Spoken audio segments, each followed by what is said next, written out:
অনেকেই হয়তো ভাবেন যে গর্ভাবস্থায় দাঁতের যত্ন এটা আর এমন কি জরুরি। কিন্তু আজকের আলোচনাটা শুনলে এই ধারণাটা হয়তো পুরোপুরি পাল্টে যেতে পারে। ঠিকই বলেছেন। আমাদের হাতে একটা সূত্র আছে, গর্ভাবস্থায় দাঁতের যত্ন ও শিশুর সুরক্ষা। এটা এমন একটা দিকের কথা বলছে যা বেশ উম, অবাক করার মতো আর গুরুত্বপূর্ণ। হ্যাঁ, বিষয়টা হলো গর্ভাবস্থায় মায়ের মুখের ভেতরের যে স্বাস্থ্য, বিশেষ করে মাড়ির অবস্থা, সেটা কিন্তু সরাসরি গর্ভের শিশুর স্বাস্থ্যের উপর প্রভাব ফেলতে পারে। তাই নাকি? হ্যাঁ, শুনতে হয়তো একটু অবাক লাগছে, কিন্তু এর পেছনে বৈজ্ঞানিক ব্যাখ্যাও আছে, গবেষণাও আছে। কিভাবে এই প্রভাবটা পড়ে? মুখের জীবাণু শিশুর কাছে পৌঁছায় কিভাবে? এটা তো বেশ অস্বাভাবিক শোনাচ্ছে। দেখুন, প্রশ্নটা খুব ভালো। ব্যাপারটা ঠিক জীবাণুর সরাসরি সংক্রমণ তেমনটা নয় সবসময়। ও আসল সমস্যাটা হয় যখন মাড়িতে ইনফেকশন বা ধরুন প্রদাহ ইনফ্লামেশন হয়, আচ্ছা। যেটাকে আমরা জিঞ্জিভাইটিস বা পেরিওডন্টাইটিস বলি। গর্ভাবস্থায় তো হরমোনের কিছু পরিবর্তন হয়, তাই না? হ্যাঁ, তা তো হয়। সে কারণে মাড়ি কিছুটা বেশি সংবেদনশীল হয়ে পড়ে, আর ইনফেকশনের ঝুঁকিও একটু বাড়ে। হুম। এই ইনফেকশনের ফলে শরীরে কিছু রাসায়নিক পদার্থ তৈরি হয়।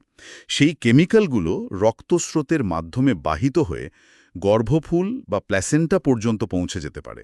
তার শুধু ব্যাকটেরিয়া নয়, ইনফেকশনের ফলে যে প্রদাহটা হচ্ছে সেটাই আসল কারণ। হ্যাঁ, হ্যাঁ, একদম। ওই প্রদাহজনক উপাদানগুলোই গর্ভাবস্থার কিছু জটিলতার ঝুঁকি বাড়িয়ে দেয়। সূত্রটাতেও এর সম্ভাব্য পরিণতির কথা স্পষ্টভাবে বলা আছে। যেমন কি ধরনের পরিণতি? যেমন ধরুন, সময়ের আগেই শিশুর জন্ম, প্রিটার্ম বার্থ, বা শিশুর ওজন কম হওয়া, লো বার্থ ওয়েট যাকে বলে। ও বাবা! কিছু ক্ষেত্রে আরও গুরুতর জটিলতাও দেখা দিতে পারে।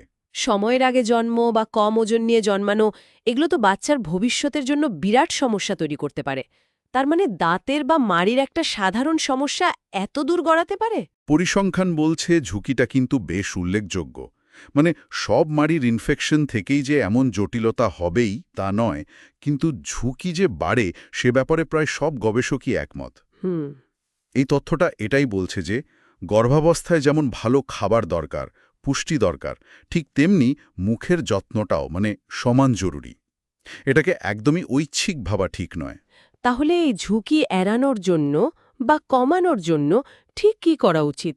শুধু ব্রাশ করলেই কি হবে? না, শুধু ব্রাশ করা যথেষ্ট নয়।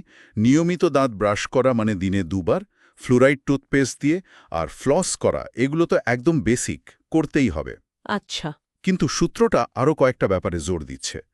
যেমন ধরুন, গর্ভাবস্থার পরিকল্পনা করার সময়ই বা গর্ভধারণের একদম শুরুতে একবার ডেন্টিস্টের কাছে গিয়ে মুখ আর দাঁতের একটা কমপ্লিট চেকআপ করিয়ে নেওয়া। আগে থেকেই? হ্যাঁ, আগে থেকেই। যদি কোনো সমস্যা ধরা পড়ে, তাহলে গর্ভাবস্থার আগেই বা একদম প্রথম দিকেই তার চিকিৎসা করিয়ে নেওয়াটা খুব ভালো। আর যদি গর্ভাবস্থায় মাড়িতে সমস্যা দেখা দেয়, যেমন অনেকের মাড়ি থেকে রক্ত পড়ে বা ব্যথা হয়? ঠিক, মাড়ি থেকে রক্ত পড়া বা মাড়ি ফুলে যাওয়া, মুখে দুর্গন্ধ, এমনকি দাঁত নড়ে যাওয়া, এগুলো সবই কিন্তু মাড়ির ইনফেকশনের লক্ষণ হতে পারে। তাহলে? এরকম কিছু দেখলে একেবারেই অবহেলা করা যাবে না।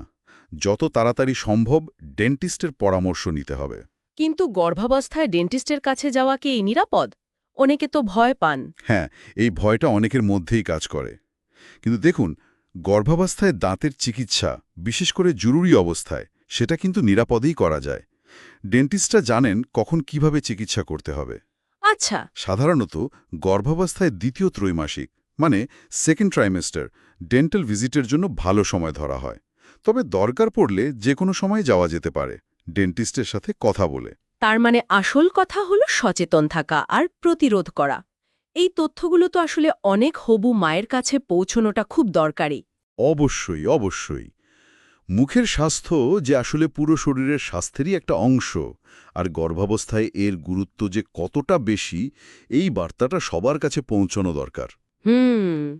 মানে মুখের যত্ন নিয়ে একটা শিশুকে সম্ভাব্য অনেক স্বাস্থ্য ঝুঁকি থেকে বাঁচানো যেতে পারে, এটা প্রিনেটাল কেয়ার বা প্রসবপূর্ব যত্নের একটা অবিচ্ছেদ্য অংশ হওয়া উচিত।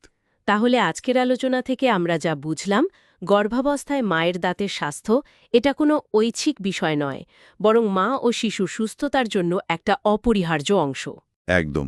একটা সাধারণ মাড়ির ইনফেকশনও কিন্তু গর্ভকালীন জটিলতার ঝুঁকি বাড়িয়ে দিতে পারে। তাই নিয়মিত দাঁতের যত্ন নেওয়া, কোনো লক্ষণ দেখলে দ্রুত ডেন্টিস্টের কাছে যাওয়া আর দরকার হলে নিরাপদ চিকিৎসা করানো এগুলো খুবই জরুরি। ঠিক তাই। আর শেষে একটা বিষয় একটু ভাবার জন্য রেখে যাই। কি বলেন? হ্যাঁ, বলুন।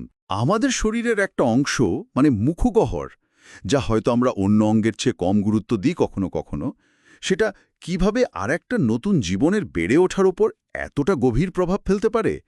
এই যে একটা আন্তঃসংযোগ, এই উপলব্ধিটা আমাদের স্বাস্থ্য নিয়ে চিন্তাভাবনা, বিশেষ করে প্রসবপূর্ব সেবার যে পরিকল্পনা, সেটাকে কিভাবে আরও উন্নত, আরও সামগ্রিক করে তুলতে পারে, এটা নিয়ে বোধহয় আমাদের আরও ভাবা দরকার।